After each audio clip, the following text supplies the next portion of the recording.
Welcome to Inside the Maverick Mind, where we explore the journeys of trailblazers who rewrite the rules in their world. This episode's guest has quietly helped shape how millions of holidays get booked. He grew up in his dad's travel agency in Wales, watching the old brochure and paper world from behind the counter, and went on to build the technology that dragged the travel industry into the digital age. He founded Comtech, later InspireTech, and has spent a career starting, growing, buying and selling businesses in and around travel. These days, he's also the person other founders and CEOs turn to when they want straight talk in private, chairing an ultra peer group at the Ivy in Cardiff, where leaders can finally say what they're really thinking. And as we're recording this, his son Josh, who runs climate tech company Inspired Green, is actually meeting my son Osh to talk about Amango, our new net zero broadcast initiative. So the entrepreneurial baton is clearly being passed on. Simon Powell is our guest. Let's get inside his maverick mind.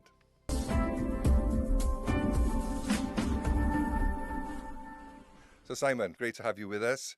You've been described as a serial entrepreneur, which always sounds a bit close to serial killer, but I'm pretty sure it's all your business ideas that are killer. Yeah, tell me, you've just come back from the States. What have you been up to over there?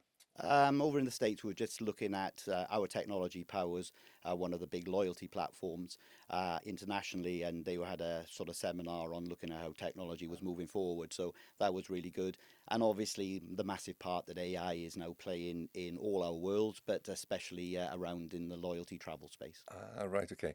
Let's rewind a bit. Before the software and the deals, you were in your dad's travel agency. What do you remember most about that world, and when did it occur to you that this industry could work differently?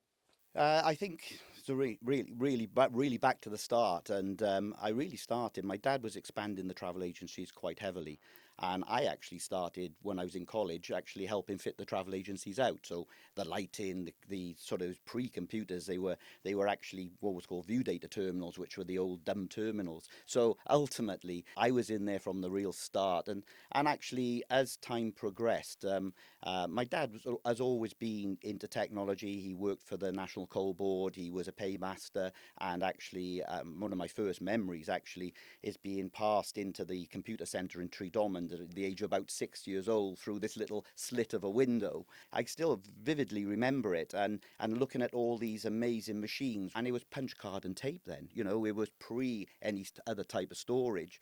And just a little bit further on, my sort of dad said, well, come on, we need a computer system here. And without even my input, he went off and acquired one. So that's really how the computer side of things started. So tell me about Concorde. My dad was a tour operator. As well as having the travel agency, he also had a tour operator. And I always remember, I was about 12 years old. Again, it was my first introduction really into travel and the way that that you could actually charter something and charter. It was an Air France Concorde because the British Airways one was unavailable. And I remember the day vividly because it was a really foggy day. And I remember seeing my dad that morning absolutely ashen white because he was so worried that actually we're not going to be able to pull this off today because, you know, the plane's not going to be able to land. There were thousands of people at Cardiff Airport just queuing up at the fence to see Concorde land. And yeah, we went supersonic over the Bay of Biscay into Charles de Gaulle, into Paris.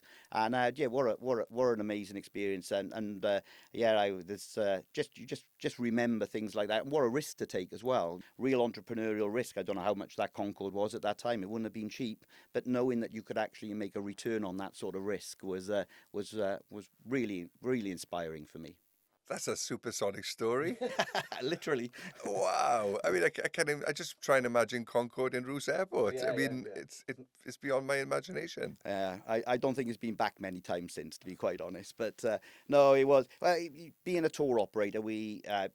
He had flights from Cardiff to Malaga and Palma mostly. I think some weeks he had 7 to 10 flights going, and that was when Roos Airport was busy, and that's before Bristol stole all our passengers. So it's a nice story, but again, it just shows that entrepreneurial spirit. It shows how you can actually look at something and think, actually, we can make something of this. We can do some good. We can create an experience. And today, the travel industry is changing into experiences. It's everybody wants to do something to value their time with other people.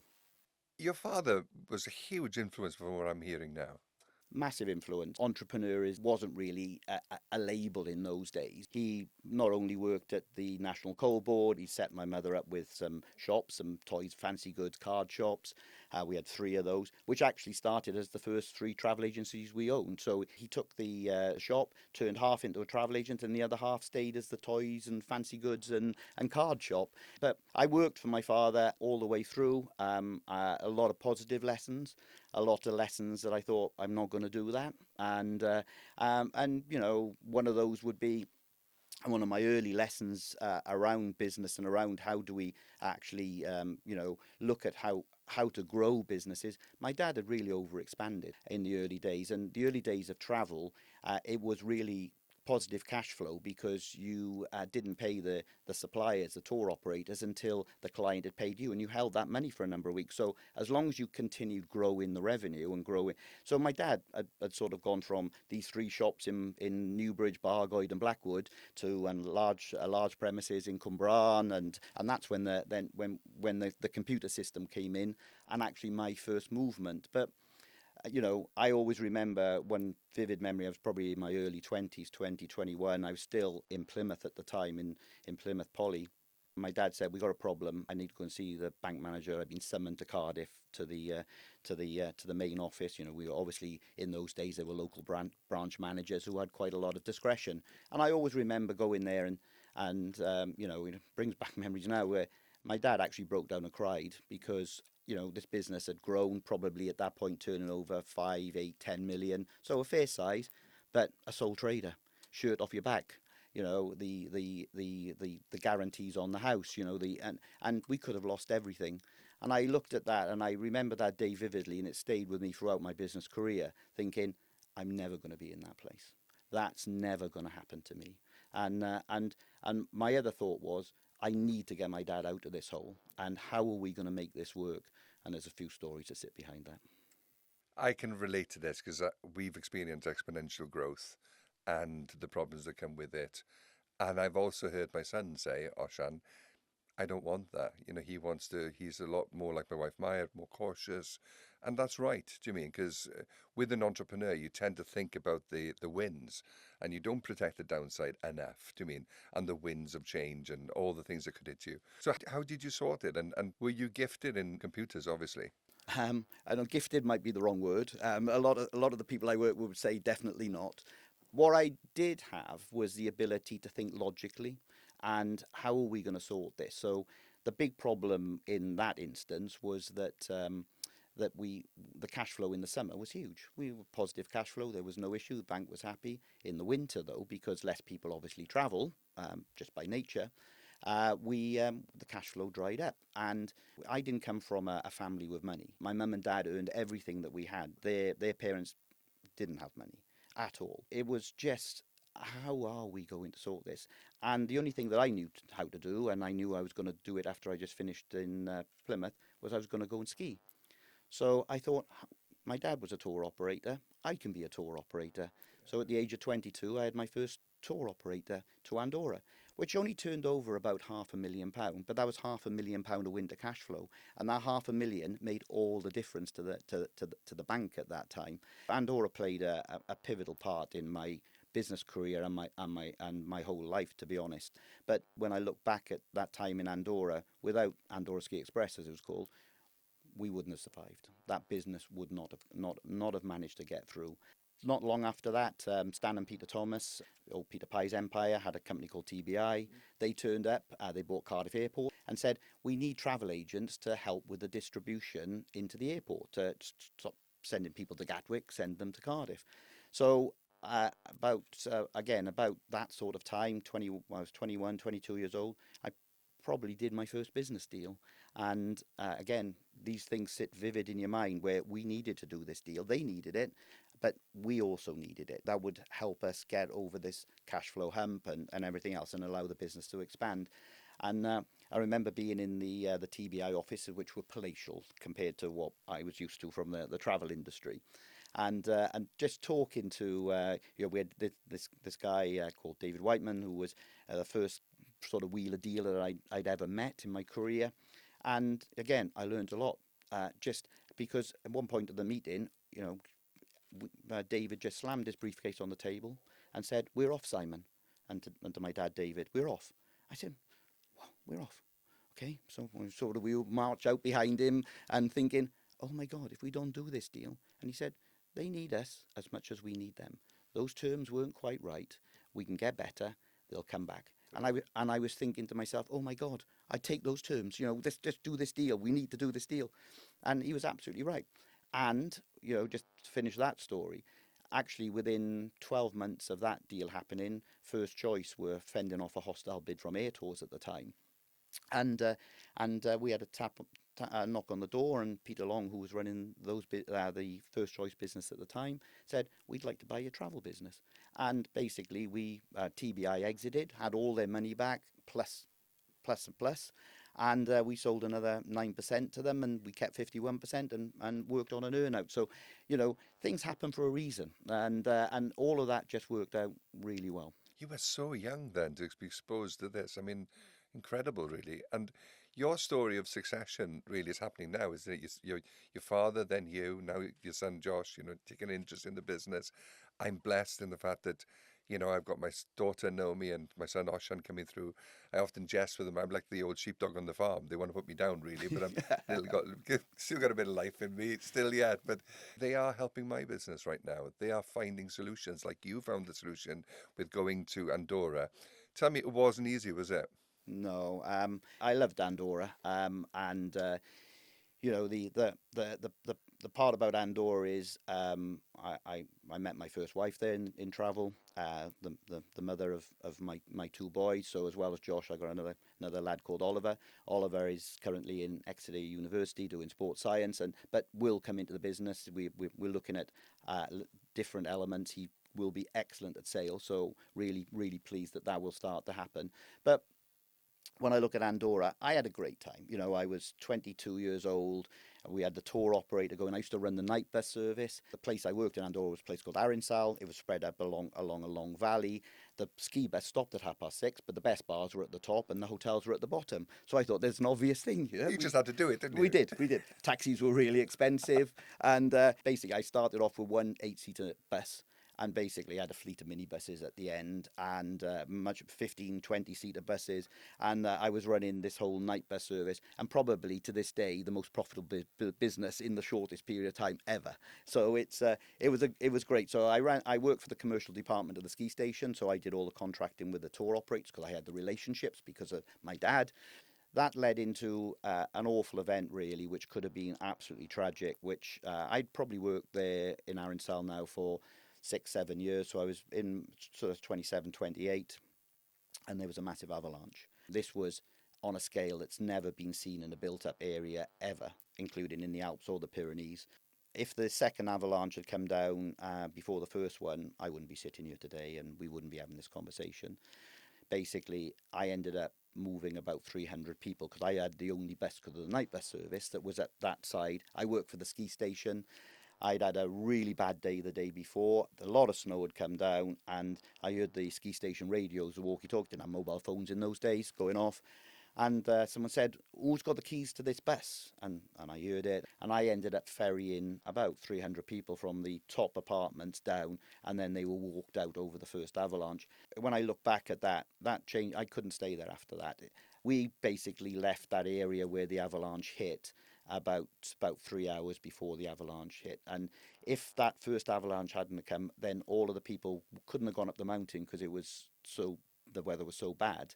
It's still snowing, windy, and they would have been in those bars that were at the top there.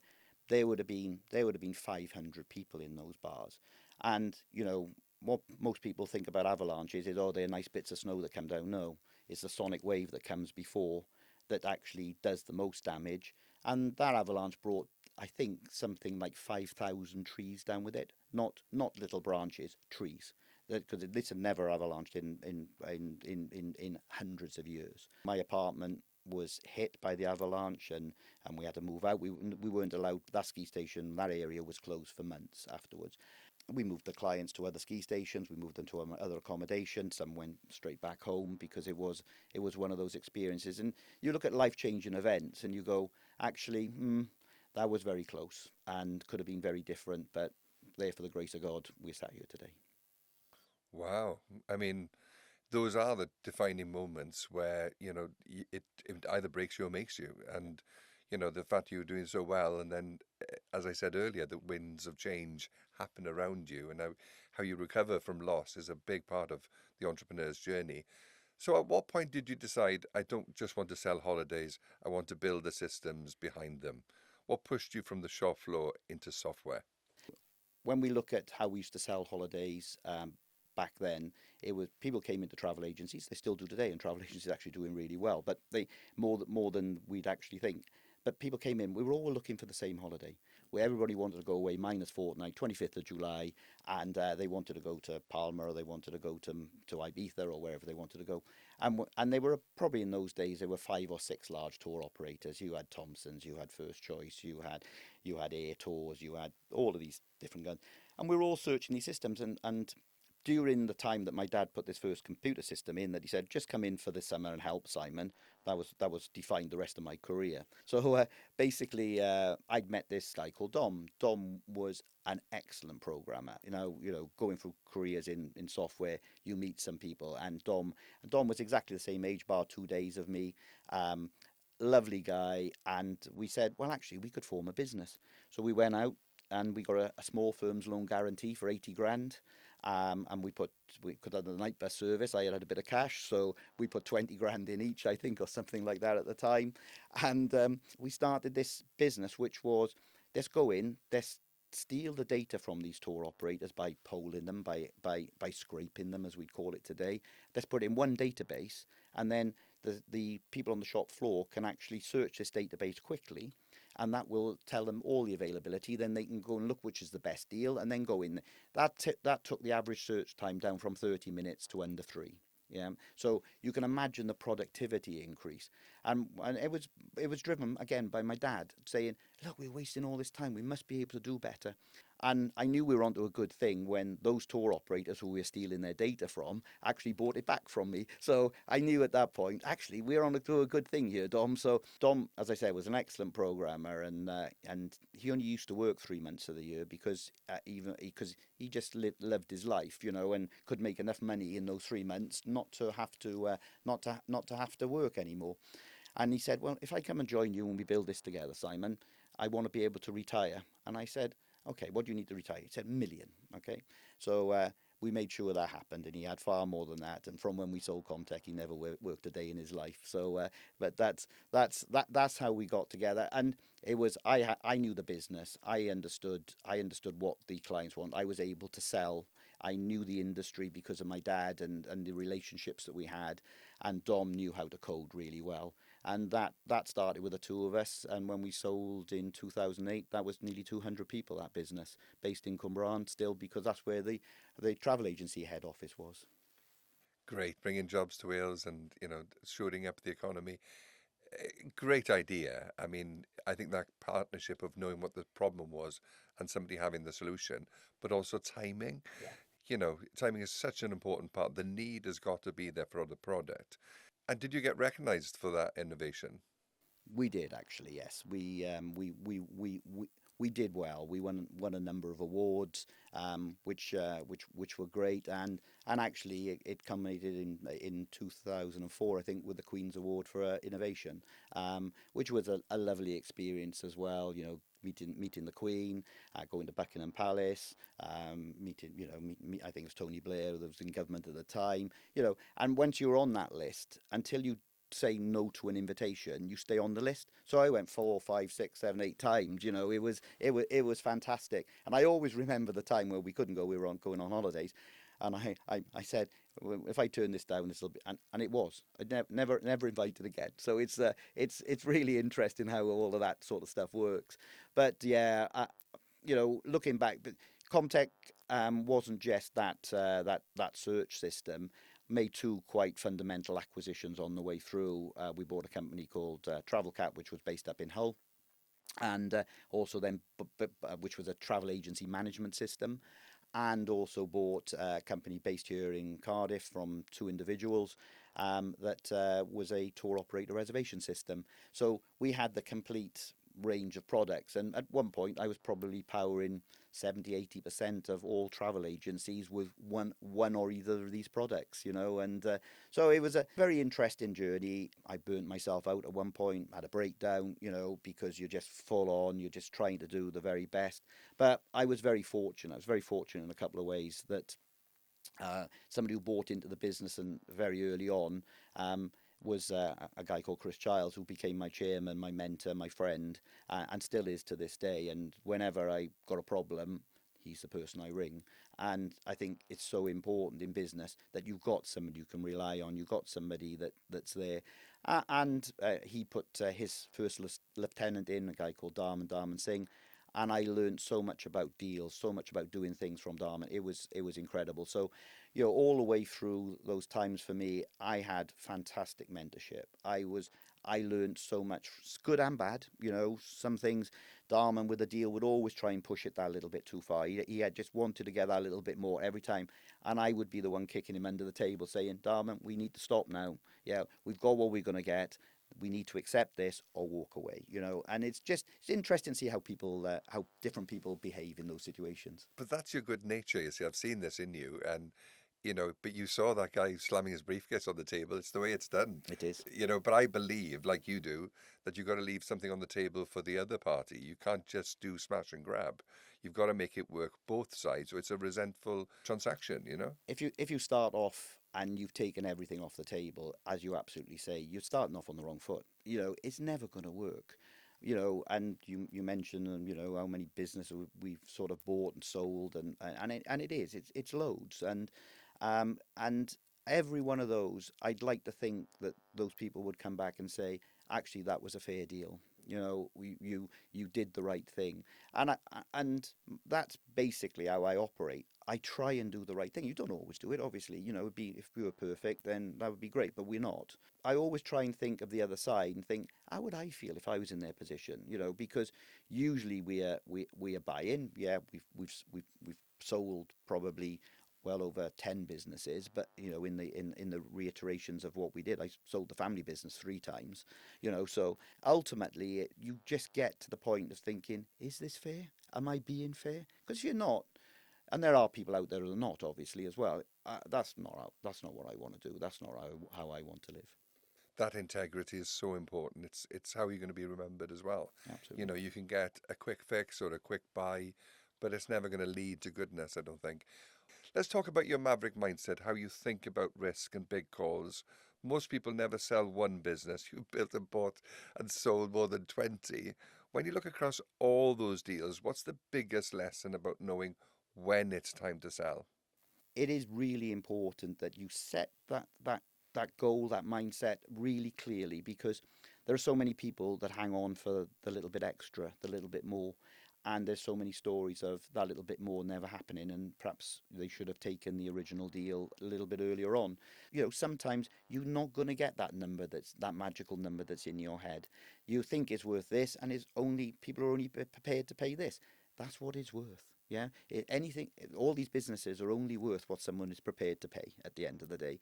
And we might have, delusions of grandeur that is going to be this, that, and the other, and sometimes they're not.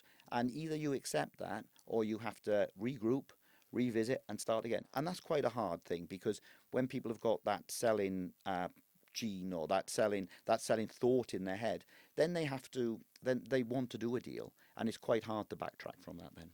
I always relate it to real estate. Yeah. You're trying to sell your house, your estate agent is saying it's worth X because, of course, they're going to give commission on that. But the buyer's got something different, unless there's a lot of heat around the property Yeah. and there's a bidding war. So it's the same thing with business, really. Absolutely. You've got to be able to have that instinct to know when to close that deal, or regret it forever. There's a lot I relate to you, Simon, and also not just the succession, the fact you bought your company back. I did the same. I mean, why did you buy the company back? I sold in 2008, just before Lehman's actually went, just before the financial crisis. So timing's everything, as we know. And that deal would never have been done because the leverage debt from the banks wouldn't have been available post Lehman's. And ultimately, I sold to the wrong people. That's what time has told. I didn't know that at the time. I thought I thought I was selling to the right people, and I thought we were going to take the business forward.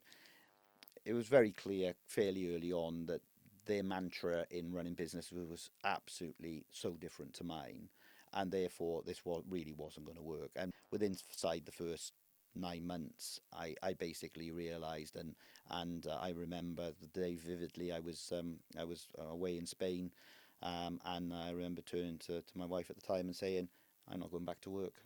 And she went, "What do you mean? You're not going back to work?" I said, "I can't go back there. I really can't." And I rang them up and I said, "I'm not coming back." I just thought to myself, I can't do this. They don't stand for what I stand for. They're not treating the people how I would treat them. And basically, I left. And then, yeah, and I could see the business all the time. And it's sad because it's your baby. You've sold your baby. It was turning over 5 million and losing 1 million. So if you look at how to kill value, there's value destruction there. But for me, it was an opportunity. I thought, actually, if I can get this back, I can make this work again. Turns out to be a lot harder than I thought. Did you? Yeah, we did. So I had this idea that we could build businesses around it. So we acquired another 3 businesses. So Inspire Tech actually was Comtech, a company called Incentric from Canada, Sequence, and a company called ESIS, which I had founded with another guy. So we wrapped 4 businesses together, one of them being very broken, another fairly broken, and the other 2 okay. So I took four sort of broken businesses and thought I could make one good one. That's the Maverick mindset, because ultimately why I thought that. But 10 years later, sort of before the 10-year point, 6-7 years ago, we started seeing the fruits of the labour work. But it's been a 10-year journey from acquiring Comtech back, then a couple of years later bolting these 4 businesses together, forming Inspire Tech, and then selling it in November last year again. But the problem with that business when we bought it back, it was debt laden, because the debt from the leverage of the bank from HSBC at the time was still at about 6 million. But they got all that 6 million back plus all the interest. We probably paid them the best part of 9 or 10 million because it was stuck on some sort of deal as well, which is a whole different story. But you look at that, so HSBC done very nicely out of it. I think from being on their naughtiest step. I think we're on their, we back these guys again, paying all that money back. But you look at it, and if it wasn't for that debt, because when I built Comtech, first off, we had no debt. We generated enough cash to buy the business in Hull. We generated enough cash to buy the other businesses. So ultimately, we were able to build that business without debt. Then I got it back, and 6 million quid's worth of debt, and you had to service it. A little bit difficult. I definitely relate to that. I think we sold to the right company with Sky Studios. You're conditioned from an early age to think that selling your company is the thing to do. Yeah. And it isn't always. No. You can take a strategic investment. It's what you need, really. And I remember the M&A guy saying very clearly to me, "Are you sure you want to do this? A lot of family business regret it." I said, "Yeah, sure." And I was thinking about the numbers, Simon. I wasn't thinking about, is this what I really need to do? But the trouble is, the whale eats the shark eats the minnow. And they were bought by Comcast, another huge company, NBC Universal. I woke up some morning and some dude in America owned our business and aggressively wanted to go from, 12 to 15 to 20 million. I'm going, Yeah. I don't know. And what scared me was that I'd lost my mojo. Yeah. I'd lost my creativity is everything in terms of ideas and pivoting and thinking all the time and that radaring. And I'd lost that. And I'd lost the family business. I felt guilty, do you mean? And it coincided with a lot of things, really. So we bought it back, and then COVID struck, and we almost had a 60% hit on our sales. Yeah. And sometimes you're most creative when you're in a corner, when you start thinking, right, what am I going to do? And then you get inventive. But because I had my mojo back, Naomi, my daughter, came back home from working in our London office. Oshan came in from working for Babcock as a huge company with mechanical engineering, and we got the band back. We got the purpose, we got the and the drive thereafter. We grew 1 million during COVID. Yeah. We came up with things like Life Drawing Live as a format sold worldwide, life drawing. We realised that caravanning was on the up, so we did a series called Perfect Pitch about caravanning for Channel 4, 40 episodes. Fantastic. And that's when you're happy. Yeah. Your ingenuity kicks in. Absolutely. And your unhappiness led to some, pivotal decision making, which is what led you to the success to sell it again. Yeah. It's very true. You do sell your baby, and I had lost control. They could make all the decisions, and you just go, that's the wrong decision for this business you are making. They think they know better. It's now their business. It is sad. When I look back, and I look back on, as I said, when we sold it, there was 180, 200 people employed. When I bought it back, there were 70, and I only just managed to keep all of those people employed with the debt that we'd taken on, etc. And there are lessons in that. I've dealt with private equity. I've dealt with lots of different types of investors, whether they be family offices or other type. And this time, I knew from the start I wanted to sell to a buy and keep.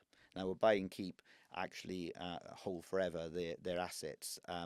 And I knew that was where we needed to put this business, because number one, I'm not coming back to take it back and do it again. So I wanted a good home. And actually, in this case of selling Inspiretech, back end of last year, I sold to a company called Juniper Group, which is owned by Constellation, which is the largest technology buy and keep in they're listed on the Toronto Stock Exchange.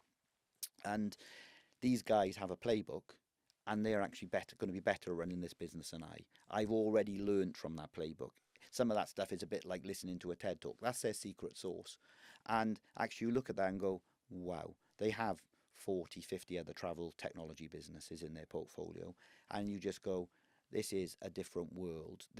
I've sold to the right people. I'm very comfortable with the way that they are going to manage this business going forward. So they actually improved the business. That's brilliant. They will. We're early days. We're just in the 90-day sort of period where we are making all the adjustments and realigning to their way of working. And, when you look at the caliber of the team that they have, and this is back to the people thing again, you go, these are sharp people. Yeah, these are good people. And they want to do right by the client. Whereas previously, if we look at private equity, and I won't just be judgmental across the whole, but usually they're in it to make X times their money on the equity. And through that process, they're not always driven to do the right thing by the staff, by the teams, or by the clients. And therefore, for me, my days of private equity are done. With all your experience, do you apply more diligence to who the buyer is and, just modeling the future? Absolutely. You learn over time. There's no playbook on buying and selling a business. There's things that are important to understand. For example, what value will I accept? What am I going to do afterwards? How am I going to feel about this? Those sorts of, is it going into the right hands? But every deal is different. Every sector is different. Everybody works in different ways. So I think it's really important that yes. As I say, I would not have sold this business, Inspiretech, to private equity again. It's interesting because I get asked a lot from founders and entrepreneurs who want to sell their business, and they see the benefits. And I often say to them, you think the grass is greener the other side of the fence, but in my experience, it's full of cowpats too. Absolutely. Very good way of putting it. And some of those are big ones. Yeah, and they get it. He said, Yeah. well, you're going to find them.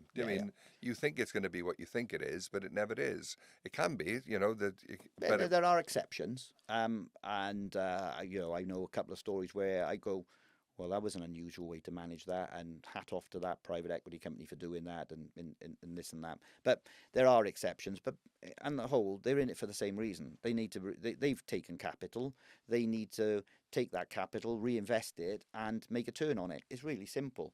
And sometimes the methods of doing that perhaps aren't the ones that sit with the founders in the right way. And nothing to say that there's anything wrong in any of that, because of course there's not. That's how businesses sometimes need that capital to grow. But you've got to know what you're going to do with that, and you've got to know why you're taking it, and you've got to know the risks that come along with taking that capital. 100%. From the outside, exit looks glamorous, nice headline, even nice number, hopefully. What does it feel like on the inside when the deal's done and you wake up without that company? Have you ever had that, who am I without this moment, and how do you move through it? I suppose that's really happens when you founded the business. If we've just acquired, which we acquired many bolt-ons on the way through, you don't have that feeling, because you've acquired something that wasn't yours to start with, and you've wrapped it into the main business. With Comtech in 2008, I sold it, and for probably 3 months, I was okay because I was still in there running the business. Then it became clearer that the paths were going to diverge. After coming back finally from that holiday in Spain, after I told them I wasn't going back, I was at home and I was lost. There's no two ways about it. I didn't know what to do. I didn't know what my purpose was. Yes, there was a lot of money in the bank, but I didn't know what I was going to do the next day. And I started three businesses 2 years ago. One Systems X, which is in the AI world, in order to know that I had a home to go to after this sale. Now, I'm still in Inspire Tech today. I'm very happy there, but I know those businesses are growing, and we all know it takes 2-3 years to get businesses off the ground and some momentum behind them. And yeah, it's really exciting because, you know, as we probably talk a little bit about, the world of AI is absolutely going to change what we do. And for the better in some ways, so as long as you know it's the person behind it that'll make it work, not specifically AI. You also spend a lot of time with other founders now, chairing an ultra peer-to-peer group at the Ivy. For people who haven't seen something like that, what actually happens in the room? What does a typical session look and feel like? I've absolutely loved it. And what it is it's all under Chatham House rules. So everything that's said in that room is stays in the room. There's no competing businesses in that room. So people that feel like they can express everything that they want to talk about. There's a 10-minute sort of update on their business.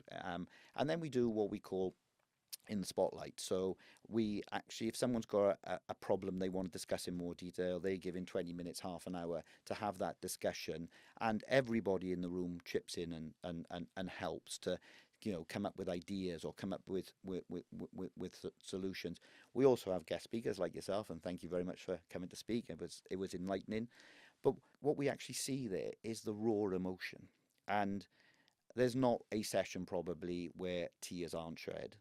There's some people in that room that you wouldn't think would break down and cry, and they have, including myself. And you just go, this is, it's so incredibly powerful that I just, because I didn't think I'd stay. You know, I thought I'll do a couple of months and then I'll get bored. But actually, Lucia, my wife, says to me, you know, it's your Ivy Day. I go, yeah. She said, that's good for you, you know, because actually I actually get something out of it as well, you know, in a massive way. And you just go, wow, you know, I wasn't expecting this. I'll give you one little anecdotal story. We'd only just started, and one of the members works in a very large organization. He runs one of the divisions. Actually rang me up, and I just wasn't expecting this phone call. He said, somebody at one of our plants has just had an injury, and they've actually died at one of our plants. Have you got any advice for me? I thought, how am I going to advise? I was on the end of the phone thinking, oh my God, you know, I run travel and tech businesses, you know, I don't run industrial plants. But then I sat and just for a couple of seconds and I thought, I don't know, I haven't had first-hand experience, but all I can always remember is when there's been an incident, Richard Branson actually go into the scene of the incident and be in there and be in front and centre. So that's the advice I gave. This gentleman jumped in the car, drove to the other side of the country to be there, and came back the next week, put his arms around me and said, the best advice you could ever give me, Simon, and thank you so much. And, you know, again, that was just applying some knowledge from the past that I just had there. But it's just connecting the right people together to help, you know, and you just, and the amount of, you know, people that just say, our business wouldn't be there today if it wasn't. And it's not just me giving advice. The whole group gives advice because there's a whole different dimension from, you know, how different people in that room see different things. You take your own judgment on how you use that information. So, one burning question, you're in the travel industry, you advise panels right across the world. How did the travel industry survive COVID? I think it was a bit of a miracle, to be honest. We all look and ask that question with inside the industry because there were very few failures, either during COVID or post-COVID. So I think furlough absolutely was the saving bit when you look at it. A lot of the travel groups actually put out promissory notes for travel, so you couldn't go on your holiday because the flight was cancelled, airport closed, destination not available. And instead of refunding money, a lot of promissory notes were put out, which have all been given back now.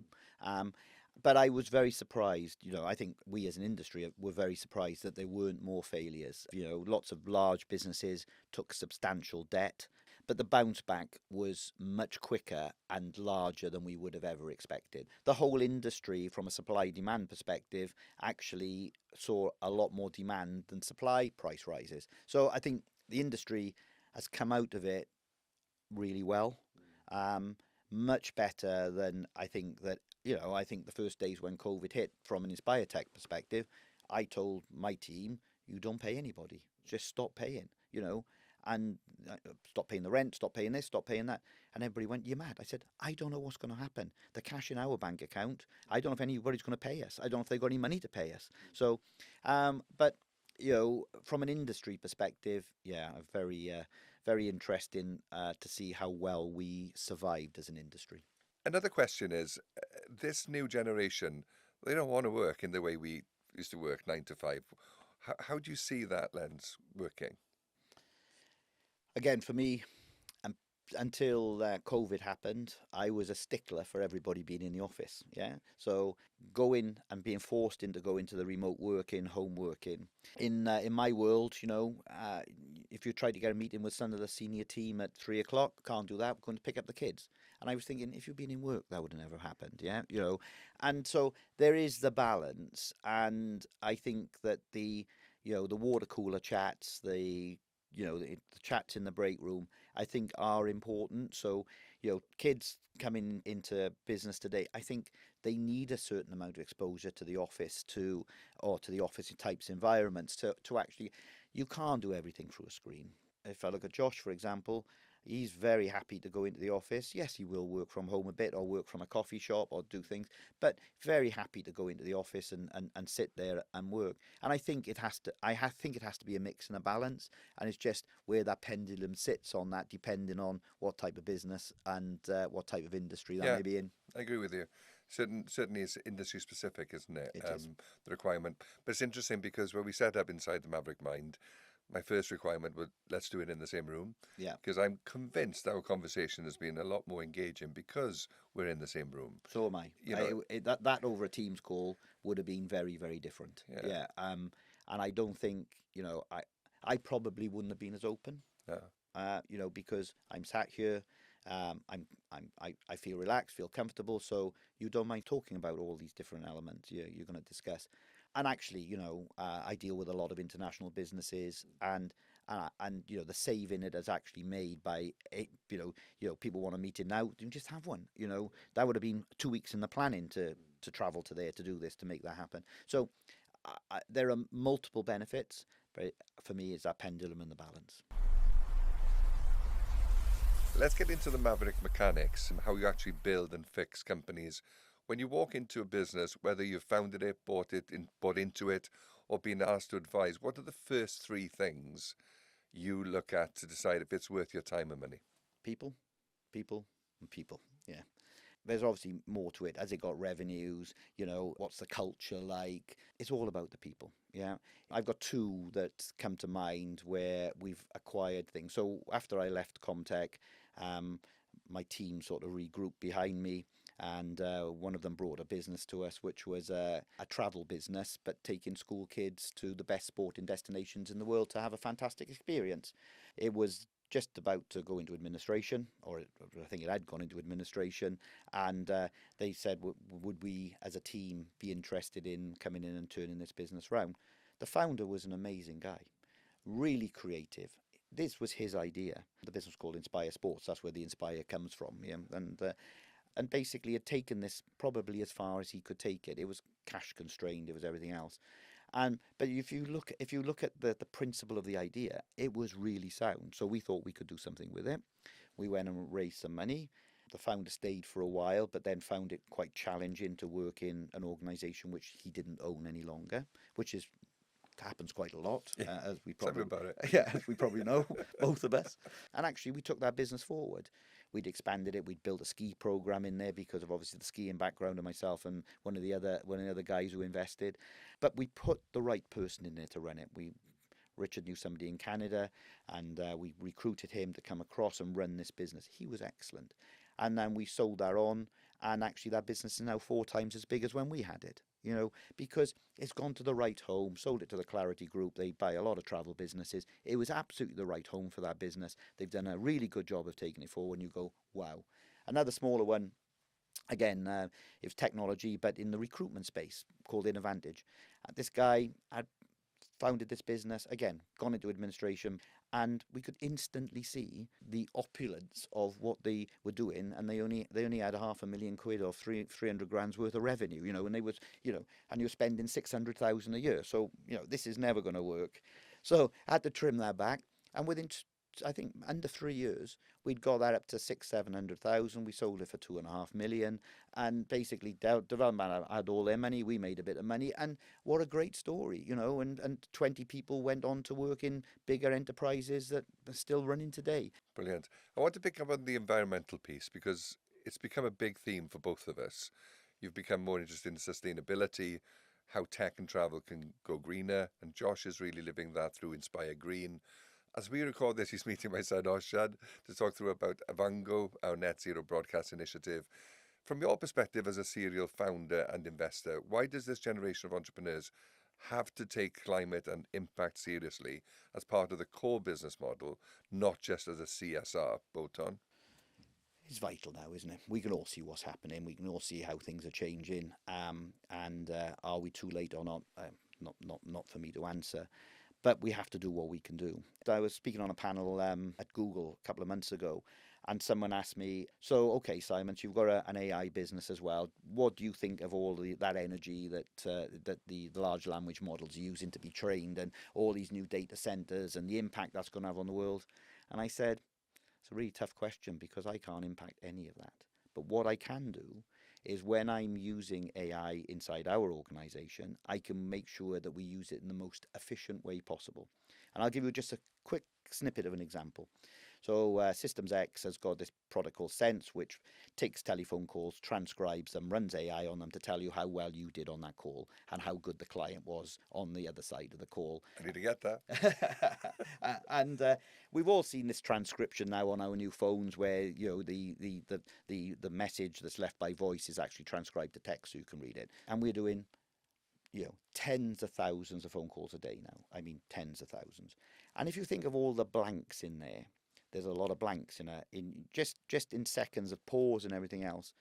So what my guys did on the AI side was actually, before we put that audio through the AI, take all the blanks out.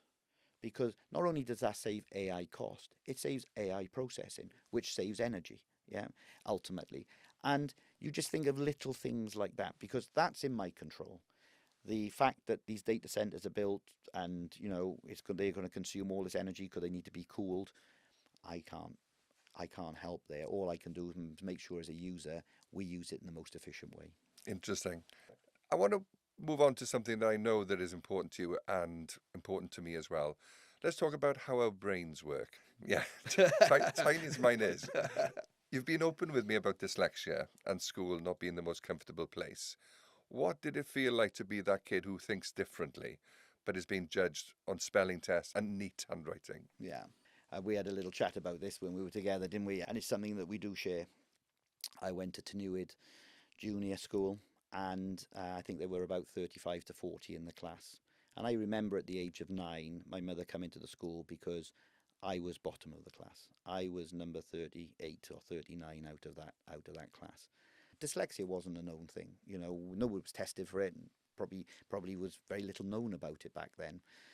And I got taken out at Tynwyd School, and miraculously the headmaster of Rougemont allowed me into the school. So I was the thickest in a valley school, being dropped into 9-year-olds that were all super intelligent. Every one of those could read. And I always remember the worst days of my life were being told to stand up and read from a book, because I couldn't. You get bullied for it because you're thick, and all the rest of it. I still can't spell today, but I don't actually see that as the worst thing in the world, because I actually see things much clearer when it comes to many other things than other people. So I actually don't feel like it's an issue. It was an issue. I went to Crosskeys College. I did vocational stuff, BTEC, business studies, accountancy, went to Plymouth, did SEMA, chartered institute management accountants. It was all easy because that was my world. That was second nature to me. I didn't find that hard work at all.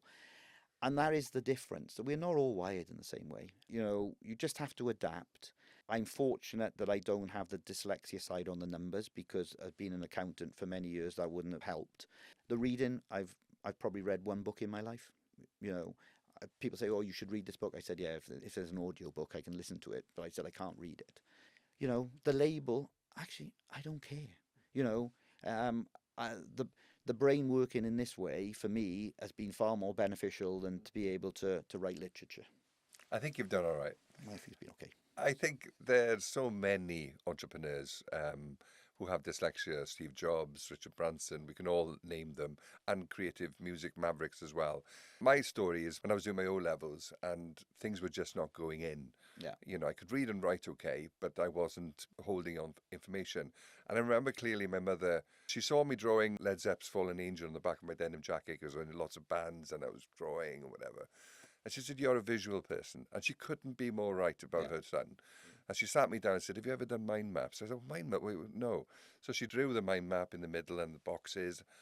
And it was like a revelation to me. I sat there and I didn't need to revise, but I did here because I drew my mind maps meticulously.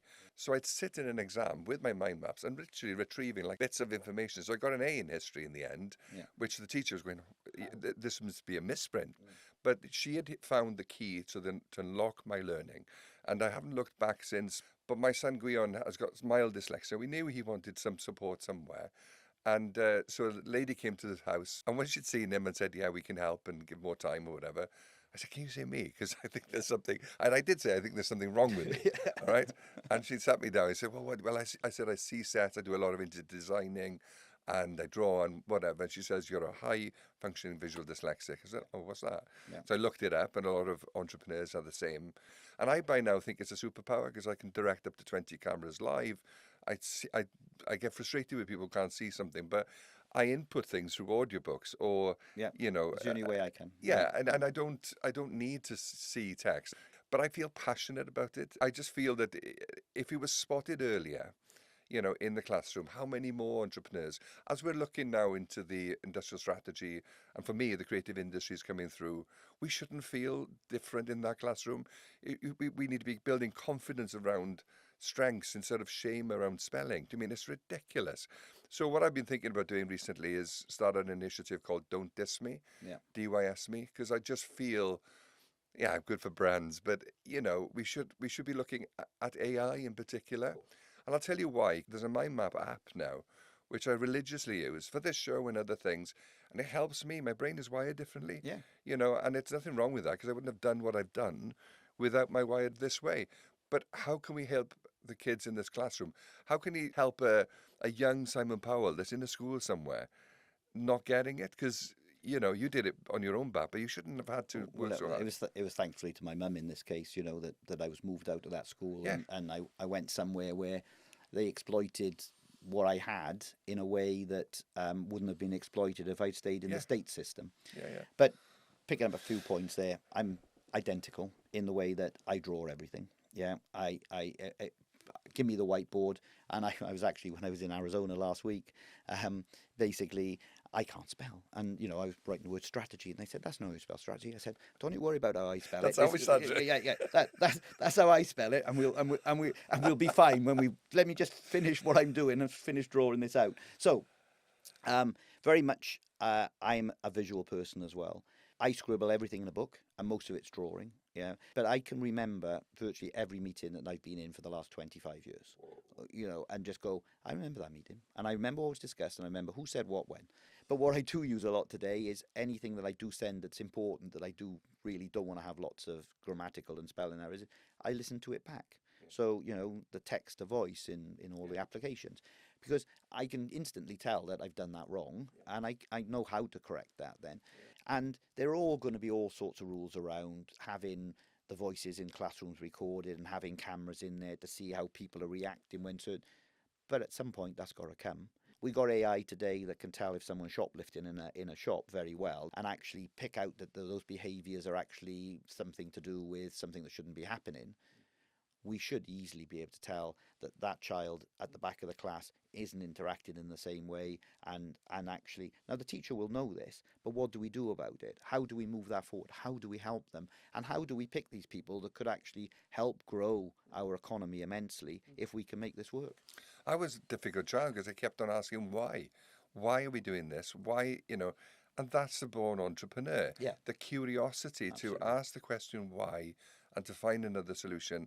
And I'm convinced, I'm thinking of doing a pilot program in a school somewhere, or just to see, because technology is something that educational bodies might not understand, and how to apply it, as you did in Holiday, to learning in a way that hasn't, well, if it has been done before, great. But I just, like yourself, want to give back in some way or other. I'd be very happy to come on that journey with you. Brilliant. Good. Don't diss us. Absolutely.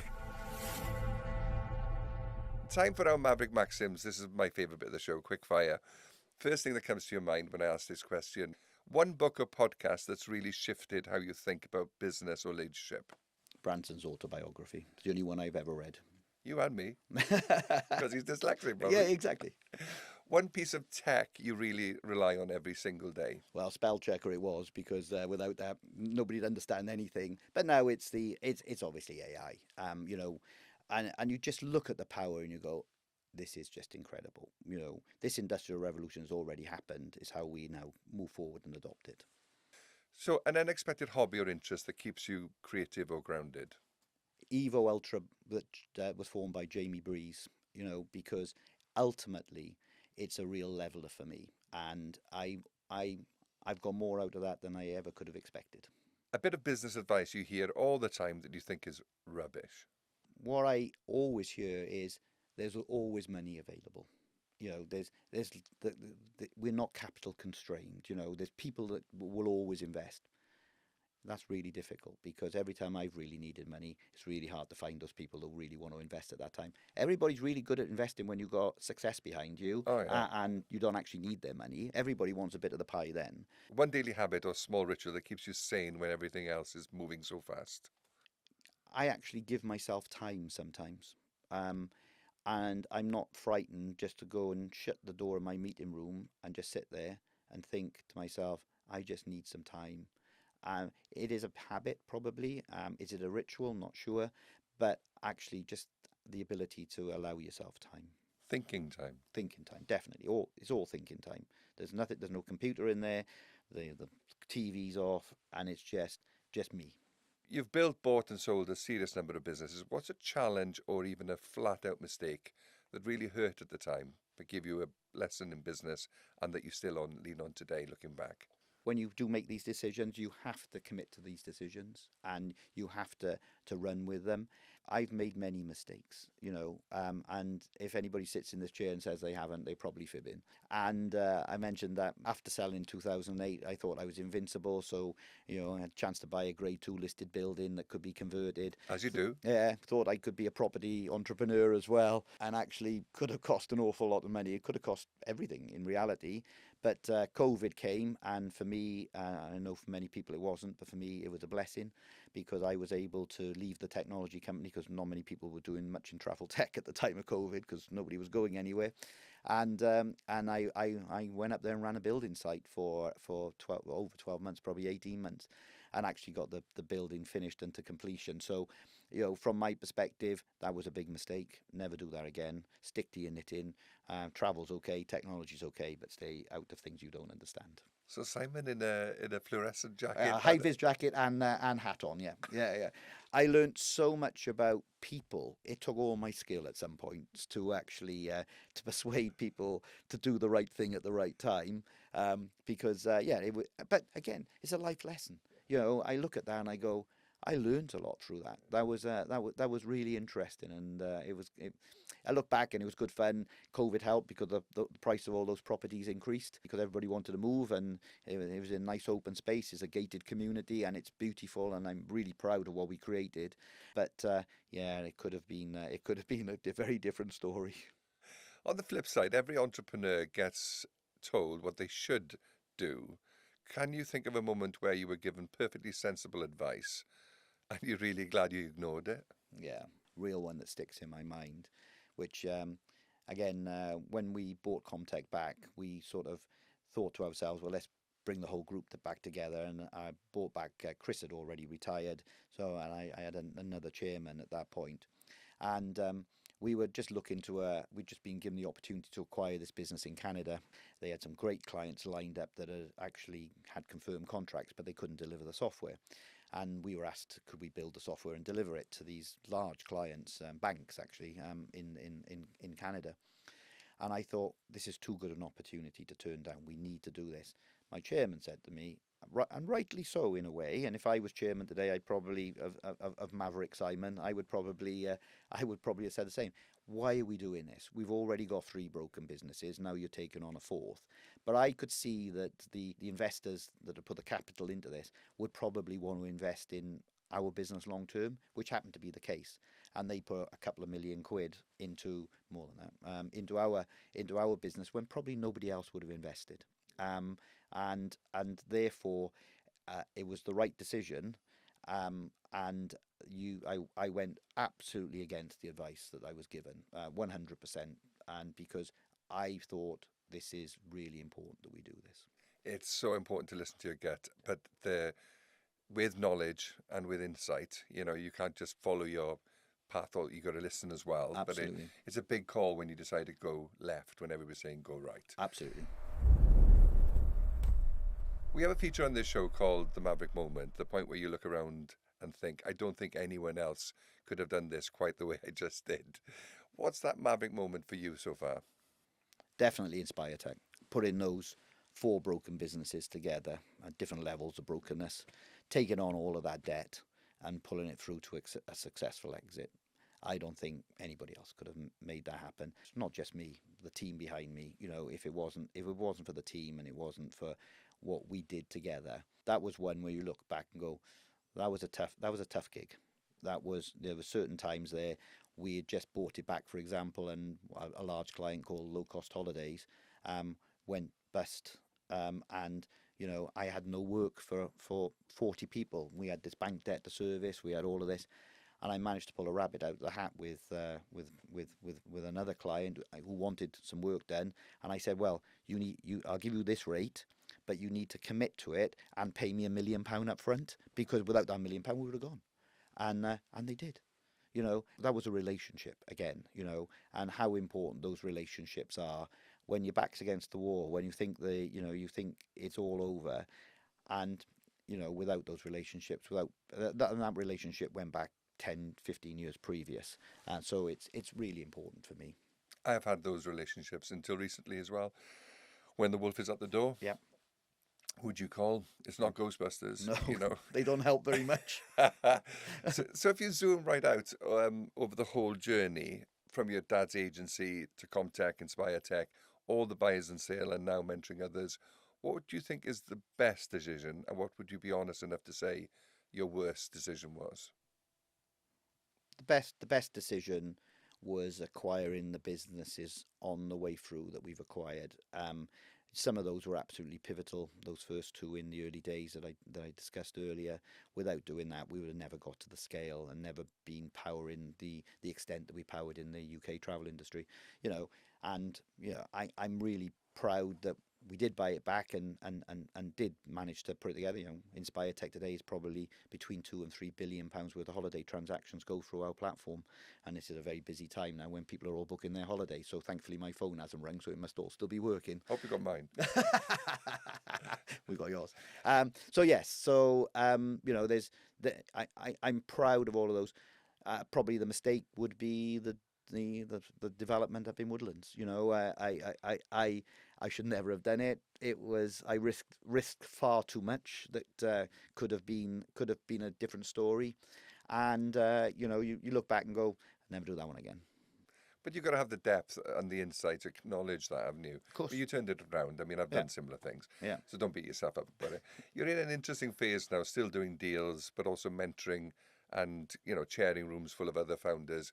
For someone listening who's in the messy middle, not at the exciting start, not yet at the shiny exit, what's the one thing you'd really want them to take to heart? Please just don't build the business to sell it. If you build a good business, they will come. And it's really important that you actually focus on building that good business. And everybody will give advice around, you've got to make sure this is right and that's right. Yes, that's fine. That all sits there, and that's really important. But follow your passion and build it when you're in that messy middle to make it a good business. And if you make it a good business, you haven't really got to worry about somebody turning up and saying, I want to buy it, because they will. Wise words, wise words. We always finish with this line. So, Simon, complete the sentence for me. A maverick is someone who. A maverick is somebody who will take a risk in a controlled manner and actually see that the outcomes they can achieve are probably better than most could achieve.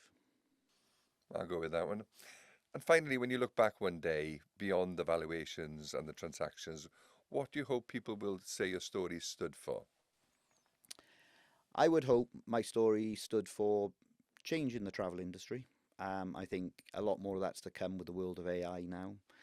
But looking back on what's been achieved so far, I think I'd like the people think that I was fair, I was honourable, and I did the best that I could in the circumstances we were given. And that's not to say that over the years we haven't had to make hard decisions, make redundancies, let people go, and all the rest of the things, because that's part of business, I'm afraid. But I'd like to think that people thought that that was done in a fair and equitable way, and we were always trying to do right all the way through. Excellent. Simon, it's been a pleasure. From the family travel shop to reshaping travel tech, selling one company to selling more than 20, navigating a different way of thinking to helping others navigate theirs. Your journey, exactly what Inside the Maverick's all about. Honestly, you have got a brilliant maverick mind.